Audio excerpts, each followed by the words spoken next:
இதுல உள்ளதை அப்படியே படிக்கணும். எங்க அப்பா யார் தெரியுமா? தமிழ் வித்துவான். ஒரு வார்த்தை தமிழ்ல தப்பா பேசினா கூட அறுவாள் எடுத்து வெட்டிடுவாரு. புரியுதா? புய்பம் அழகாக பூத்திருந்தது. புய்பம் அழகாக பூத்திருந்தது. பூத்திருந்தது. புஷ்பம் அழகாக பூத்திருந்தது. அப்பா யாரு?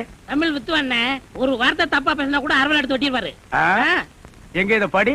புய்பம் அழகாக பூத்திருந்தது. டேய், புஷ்பம் அழகாக பூத்திருந்தது. அதுதானே. பூவை பூவுன்னு சொல்லலாம், புய்பம்னு சொல்லலாம். நீங்க சொல்ற மாதிரி சொல்லலாம். உங்க அப்பா அந்த அருவாள் என்ன வச்சிருக்காரா? ஆமா. எங்க சொல்லு. இது என்னடா இது? புய். எது? புய்யா? புஷ்பம். புய்பம். பூ. ஐயோ! யோ, இங்க வாயா. உட்காரியா. இது என்னன்னு படி? புஷ்பம் அழகாக பூத்திருந்தது. என்ன சொன்னாரு பாத்தியா? அண்ணே, பூவை பூவுன்னு சொல்லலாம், புய்பம்னு சொல்லலாம். நீங்க சொல்ற மாதிரி சொல்லலாம், அவர் சொல்ற மாதிரி சொல்லலாம்.